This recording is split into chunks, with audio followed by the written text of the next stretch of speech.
औरत के पति बाहर में बाड़े, का स्थिति बा? औरतिया का कहतिया?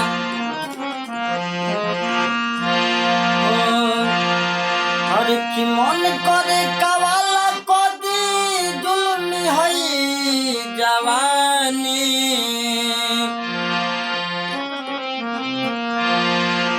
बड़ा बिरह के बात बा। हर की मन करे कवाला कदी अरे जुल्मी हई जवानी।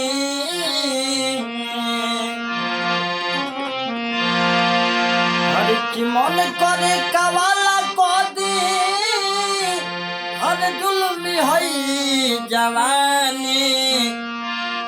नदिया किनारवा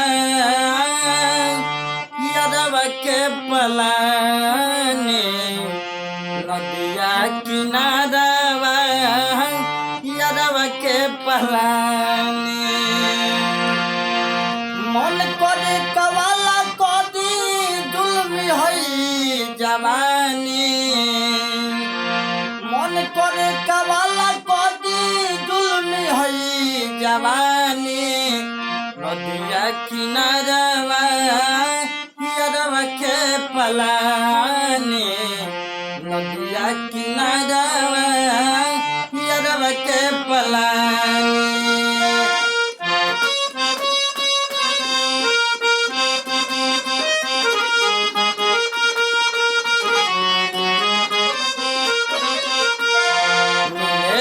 तुम हमको बड़ी नसीबों से चुराया है मैंने किस्मत की लकीरों से।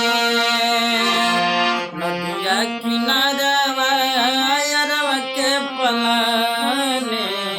नदिया किनारवा यादवा के पलानी। हर की चंद ऐसन चेहरा गुलाब ऐसन खिलल।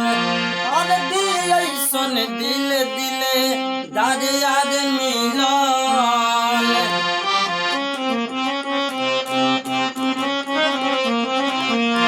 ओ चंद ऐसन चेहरा गुलाब ऐसन खिलल।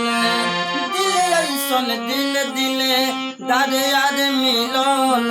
केहू न जानल यारे प्यार के कहानी। नदिया किनारवा यादवा के पलानी।